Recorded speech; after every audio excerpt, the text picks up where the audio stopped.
Fala aí, pessoal, tudo bem com vocês? Por aqui vai tudo bem. Pessoal, boa tarde, né? Para quem é tarde, bom dia para quem é dia, boa noite para quem é tarde à noite. Vamos iniciar o nosso estudo hoje, né? No capítulo 2. É importante esse capítulo, é um dos capítulos bem importantes porque ele trata é, é, sobre genes, né? Hereditariedade, um estudo muito legal para que podemos aprender e aumentar o nosso nível de conhecimento, tá? Esse tema de hoje também está também na página de número 20 do livro de biologia, tá? Vamos falar um pouquinho sobre genética, principalmente na parte da lei de Mendel, né? Primeira, segunda lei de Mendel, grupo sanguíneo, entre outros. Beleza? Então você tanto acompanha aqui como também pelo livro de biologia, tá, pessoal? Que vai estar junto nesse tema. Antes de iniciarmos esse capítulo profundamente, eu quero falar desse cara aqui, ó. Nosso capítulo, ele está bem fundamentado na história desse cara aqui, ó, Gregor Mendel, tá? Esse cara que foi o marco inicial, né? Foi o marco inicial de todo o estudo na área da genética, na área da genética. Gregor Mendel, né? Ele nasceu aí em 1822. Ele foi criado numa pequena fazenda, mas ele aprendeu, cara, a técnica de cruzamento de plantas, tá? Ele trabalhou na época com ervilha, tá? Ele era, ele era um monge, morava em um monasteiro, mas ele estudou, né, antes de ir para ser monge, ele estudou ciências naturais e matemática na Universidade de Viena, né? Então esse cara estudou aí, ó, lá em Viena, na Universidade de Viena, e ele estudou bastante é, é, essa área de matemática e a parte de ciência, né? Mendel ele é altamente reconhecido após a sua morte, né? Tem até um selo aí, ó, é, é um selo aí posteriormente, né? Pela República Tcheca, né? Tcheca e Eslováquia, lançado em comemoração ao centenário da publicação dos trabalhos de Mendel, em 1965, onde ele publicou, né? Anteriormente, ele ganhou esse selo aí por publicar na época, né? É, um trabalho bem detalhado sobre genética. Mendel, além disso, ele em 1965, né? Ele apresentou na época, em 1865, um, um trabalho na Sociedade de Brown, né? Na Sociedade de Brown, ele apresentou esse trabalho em 1865. Ele apresentou um trabalho de genética, né, na Universidade de Brown, e ele resultou esse trabalho em 8 anos de pesquisa sobre a hereditariedade, trazendo explicações sobre questões muito importantes sobre semelhança semelhança entre gerações, tá? O trabalho dele tá aqui, ó, semelhança entre gerações. Ele queria apresentar por que, por exemplo, existia pessoas que puxavam mais o pai, mais a mãe, a cor da pele que puxava maior o pai ou da mãe, a cor dos olhos, né? O formato do rosto. Então ele vem trabalhar como é que essas características elas são mantidas, são transferidas para o seu filho, né? Para os filhos. Então, embora ele desempenhou esse trabalho aqui, ó, no século XIX, mas somente no início do século XX, né? Com as pesquisas, né? Independente de Carl, de Hugo, de William, seu trabalho, esse trabalho que ele fez na época, ele teve um reconhecimento, porque esses três caras, estudando a matéria, descobriu que lá atrás, né? Depois de 1822, depois da sua nascença aí, ele já tinha detalhado completamente, né? Não foi reconhecido em vida, mas só na morte, né?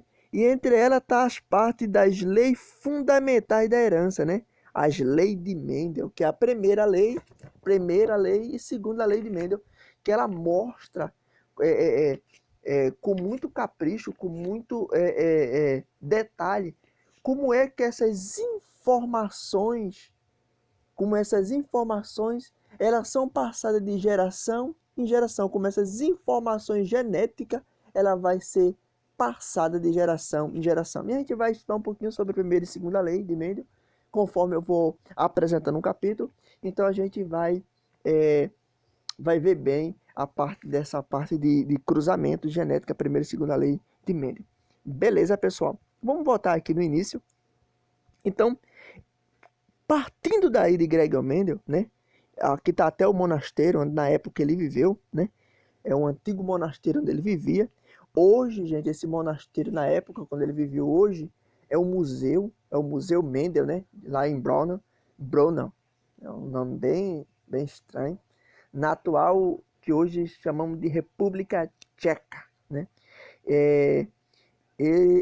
O objetivo desse capítulo, nós vamos trabalhar sobre genes, né? O objetivo do capítulo é falar sobre genes, fenótipo, genótipo, né? Os genes, os cromossomos homólogos, né? Cromossomos homólogos. Vamos trabalhar também homozigoto, heterozigoto, né? Genes recessivos e genes dominantes, né? Quando é que vai ser recessivo, quando é que vai ser dominante? Então vamos trabalhar bem sobre isso. O estudo da hereditariedade, gente, o pessoal aí do nono ano de ciência, né? Nós estamos na matéria de ciência do nono ano do Colégio São José. Ela vai trabalhar principalmente com isso aqui, ó, a transmissão do material genético, tá? Conhecido muito por DNA, né? É o ácido desoxirribonucleico, né? Esse ácido que é um nome em inglês, mas é vastamente conhecido, né, no campo da sociedade como DNA, tá? Então, o estudo da hereditariedade, ela vai trabalhar com a informação sobre transmissão do material genético. Como é que a geração começou e de repente começa a ter pessoas semelhantes, né? Olhos, orelhas, rosto, até mesmo cor da pele, né? Como é que leva essas informações, né? O cuidadoso trabalho da época com Mendel, né? Ele trabalhou com ervilhas, tá? Era um trabalho com ervilhas plantada no jardim do mosteiro, né? Cujas variedades eram cruzadas. Então ele pegava, a gente tem falado sobre ele, e ele pegava essas ervilhas, pegava todas essas ervilhas e saíam cruzando, né? As lisas, as rugosas, as verdes e as amarelas. E essas variedades ele conseguia ter seres diferentes, né? Então, a base da genética.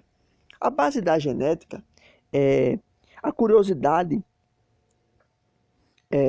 sempre foi grande, né? Então, o estudo da genética, ele não vem de agora, tá, gente? Ele vem lá, ó, 460 anos antes de Cristo, né? O primeiro cara foi Hipócrates, né? Hipócrates dizia que acreditava que cada parte do corpo que elaborada pelas explicações, né? Que cada parte do corpo produzia estrutura chamada gêmulas.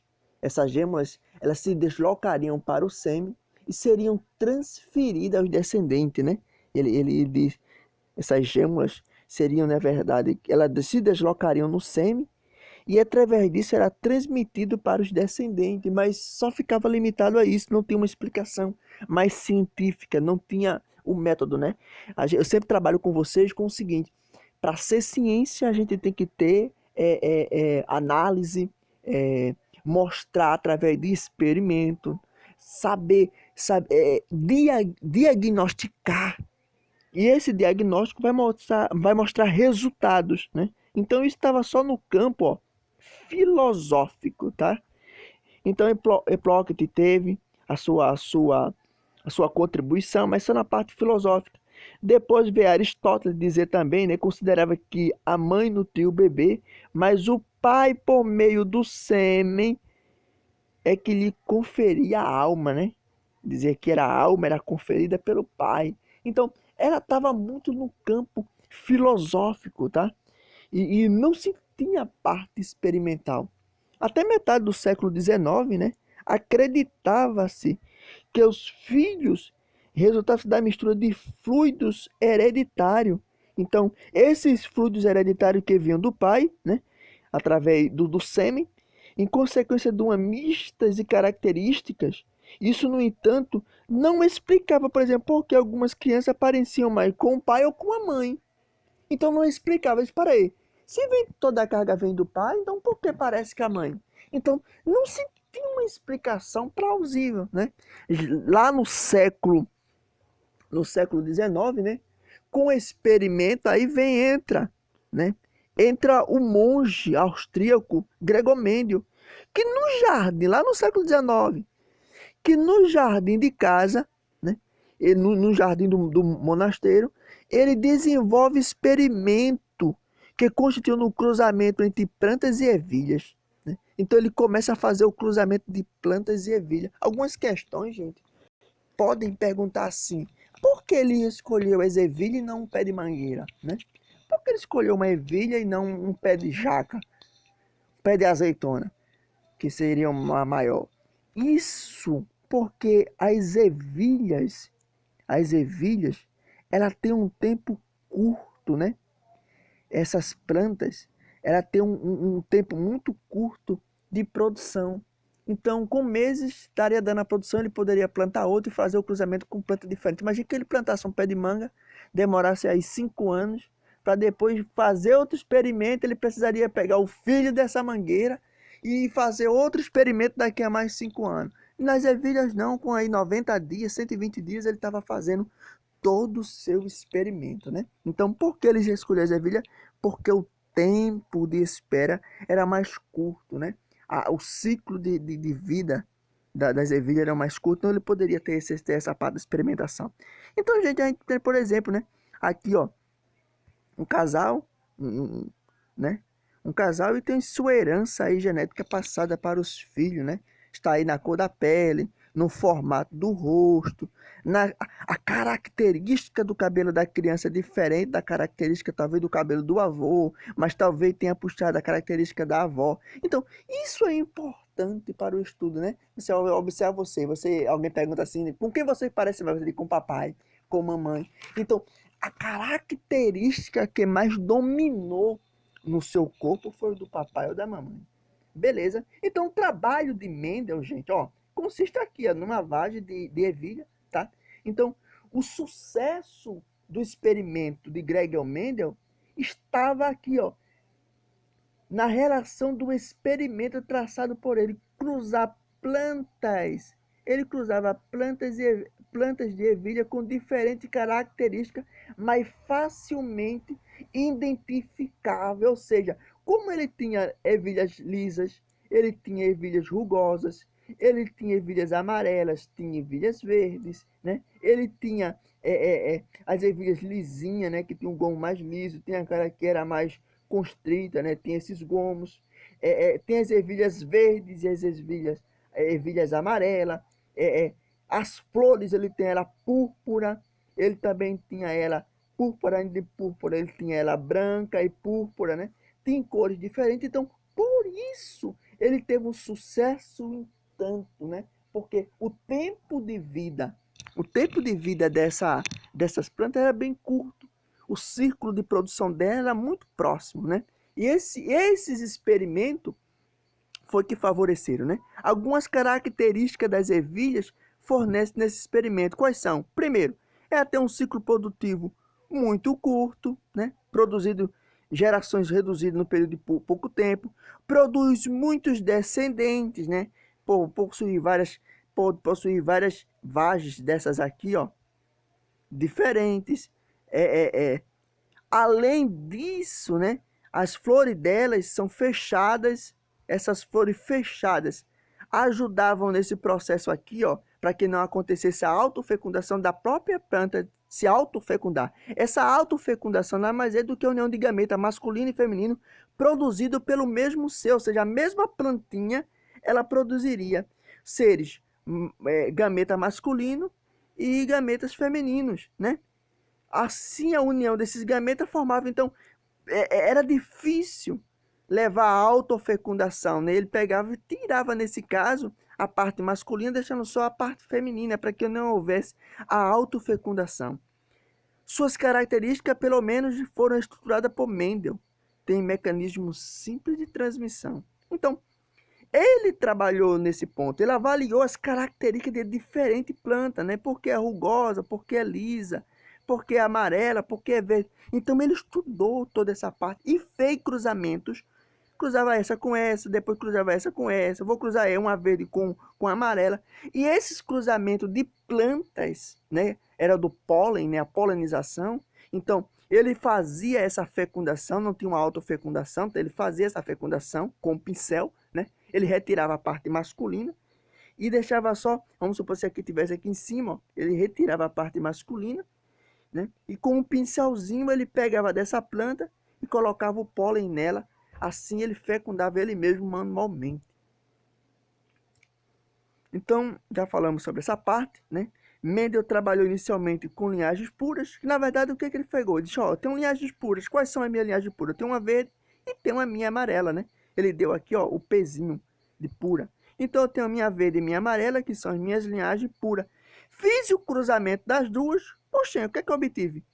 Uma ervilha, né? Uma vagem de ervilha, uma vagem verde. Mas será que esse verdezinho que eu obtive aqui do cruzamento, da polinização dessas duas plantas, uma verde e uma amarela, eu obtive a verde, ela é 100% pura? Será que ela é 100% pura? Daí, né? Será que esse ser aqui é 100% puro? Ou ela não é totalmente puro?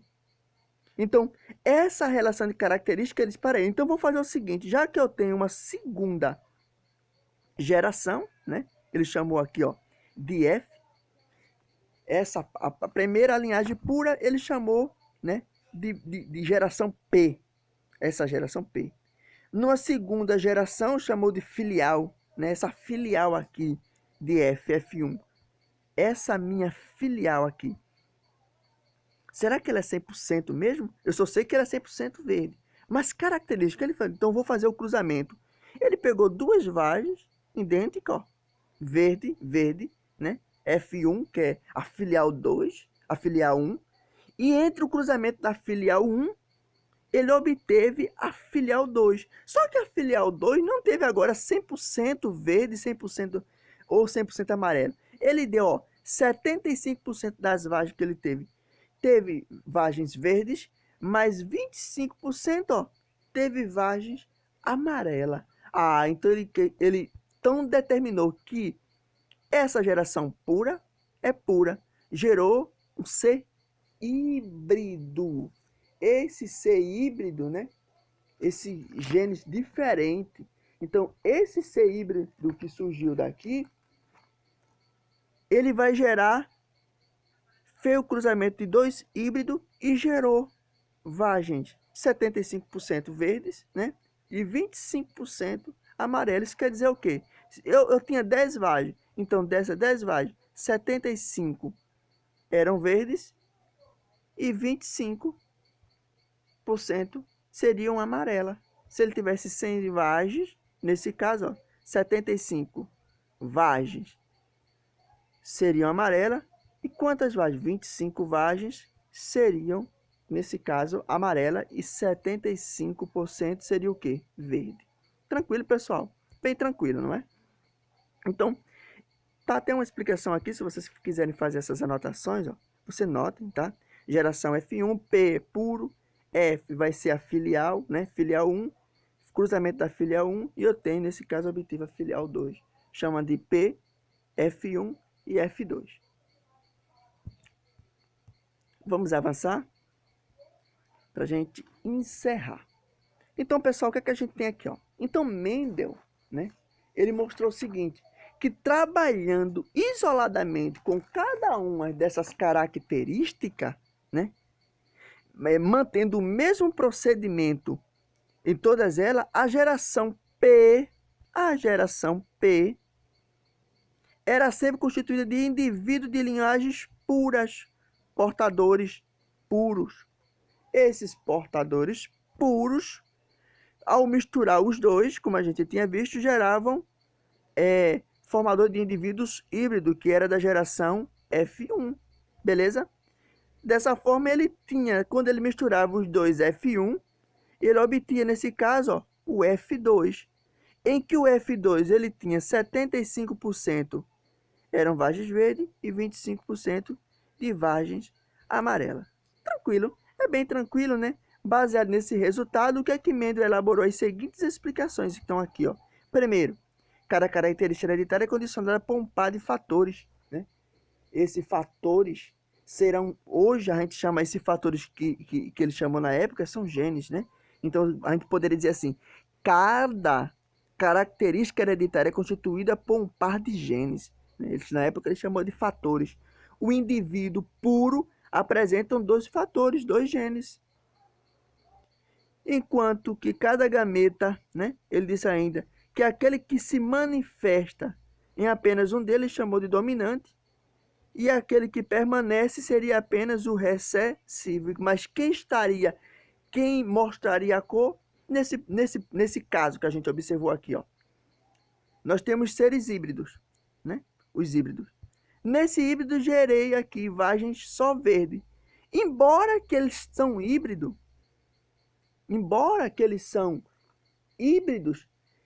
mas quem é o dominante? A dominante, nesse caso, é a cor verde, tá? Aqui tem um gene recessivo que vai carregar na vagem amarela. Nesse caso, ó, seria quem estaria mais recessivo? As vagens amarelas, enquanto seria o dominante, seria as vagens verdes, né? Para este caso. Então, teríamos genes dominantes e genes recessivos, considerados na época como fatores, né? Fatores dominantes e fatores recessivos. Hoje chamamos de gênese, né? O que ele na época chamou de fatores. E posto isso, pessoal, né? As moléculas de DNA, que a gente já falou sobre ácido desoxirribonucleico, elas se associam com proteínas especiais, né? Formando, nesse caso, genes longos que ocupam posições definidas, conhecido como locus gênicos. Esses locus gênicos, o que serão esses locus gênicos? É o local fixo. A tradução para locus gênicos é local fixo, onde está localizado o determinado gene e marcado o gene. Qual o grupo? Onde está esse gene? Onde esse gene está marcado no cromossomo? A gente chama isso de locus gênicos, né? Situado no mesmo gene um par de cromossomos homólogos. Eu chamo a atenção para cromossomos homólogos, gente, né, para a gente finalizar esse vídeo. São esses aqui, ó. Cromossomos, né, homólogos são chamados de genes alelos. E eu vou explicar isso com mais detalhes, né? Que ele coloca letra maiúscula, né, e letras minúsculas. A gente chama isso aqui de azão, né? E o menorzinho de azão, azinho. Então eu vou explicar nessa página aqui, ó, os azão e os azinho, né? Nesse caso a gente teria, no mesmo cruzamento anterior, o que é que a gente tinha? O que é que a gente tinha lá no cruzamento? Ele pegou a ervilha verde e amarela. Disse, peraí, vamos fazer o cruzamento. Quando misturou as duas, teoricamente teria que dar 50% verde e 50% o quê? Amarelo.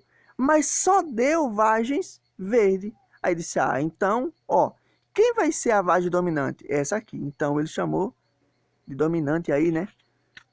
Ele colocou o A de dominante, o azão, e os azinhos, né? O azinho aí, a amarela, seria nesse caso o genes recessivo, né? Se eu tenho genes dominante aqui e recessivo aqui, quem vai dominar a cor? A cor do dominante, né? O azão, azinho. Então, como o azão é dominante, ele domina a cor. Novamente, ele fez a mistura, né? Ele misturou os dois novamente. Foi o cruzamento, né? Chamei de mistura, mas será o cruzamento. Ele pegou a polinização. Pegou duas ervilhas verdes, uma aqui, ó, e outra aqui, né?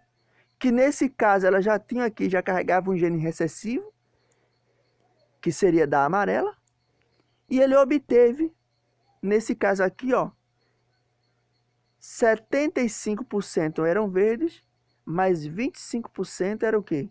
Amarela. Isso quer dizer o quê, ó? Azão, azão, dominante. Azão, azinho. Ah, professor, mas isso aqui é recessivo. Não. Quem está dominando é o azão aqui, ó. Vai carregar a característica do dominante. Azão, azinho. Então, como esses três aqui é dominante, representou os 75%, né? E esse amarelinho, que só foi um, representou os 25%. 75 mais 25 será totalizando 100%. Então, essas características também é muito utilizada, pessoal, da seguinte cruzamento, ó, né? Você pode fazer até aí, você desenha, né, um jogo da velha. Desenhou o joguinho da velha. E quando você faz isso para desenhar, né, você marca aqui, ó, geração F1. Você tem cruzamento de ervilhas verdes, né? Esse primeiro cruzamento que a gente tem aqui, ó, em cima. Nós temos o primeiro cruzamento aqui, ó, que a gente estava fazendo de F1. O que é que foi feito? Para a gente obter F1. A gente cruzou as ervilhas. Então eu tenho os seres dominantes e o recessivo. Eu tenho o verde aqui e o amarelo aqui. O que é que obteve? Azão, azinho, azão, azinho, dominante. Farei novamente, fiz a primeira mistura desses dois e resultou esse. Então vamos fazer agora esse com esse? Ah, é com certeza azão, azinho, dominante. Agora eu vou fazer esse com esse, azão, azinho. Tá aqui, ó. Mas novamente esse com esse. Então tudo é azão, azinho, azão, azinho. Então esses caras, nesse caso, terão o quê? Dominante. Chamamos isso aqui também, gente, de essa formação azão, azinho, eu vou falar mais na frente, de heterozigoto, tá? Quando é que vai ser homozigoto? Eu vou mostrar a vocês. Homo é igual, hétero é diferente. Por que hétero? Porque tem azão, azinho, o azão e o azinho. Seres diferentes, né? Genes diferentes. Quando ele chegou na geração F2, para mim gerar a geração F2, que eu peguei duas ervilhas híbridas, né? O que aconteceu? Azão com azão. Nesse caso deu o quê? Azão, azão, gente dominante. Vou cruzar azão com azinho, também deu dominante, verde. Só que quando eu pego aqui, ó, azinho com azão, também deu dominante, né? Quem vai dominar é sempre quem? O azão, é o cara, o dominante. Posto isso, agora eu tenho aqui azinho, azinho, aí sim, ó, eu tenho a formação desse cara aqui, dessa ervilha aí, né? Dessa vagem amarela. Então, azinho com azinho, azinho, azinho. Então, eu tenho os meus 75%. É isso que vem aqui, ó, 25%, 25%, 25%, 25%, formando 100%. Só que esse tracejado aqui é que corresponde ao genes recessivo de 25%, que é esse genes aqui. Beleza, pessoal? É bem tranquilo, né? Você pode fazer, é bem simples, fez o login da velha, colocou a geração que você quer, e em seguida você vai fazer azão, azão, azão, azinho, azão, azinho, azão e azinho, azinho, que gerou os meus genes recessivos. Quem são dominantes? Dominantes são esses caras aqui que tem azão na frente. Esse cara seria uma vagem verde. Quem é recessivo? Essa amarelinha. Tranquilo, pessoal? Beleza. Eu vou parar por aqui. Próxima semana a gente continua o nosso conteúdo, tá? A gente tem maior autonomia nesse conteúdo, tanto na página 20 em diante do livro de Biologia, como no nosso livro aqui de Ciência, né? Na página aí 19, toda essa explicação. Pessoal, foi um prazer estar com vocês. Um abraço a todos vocês. Até a próxima aula.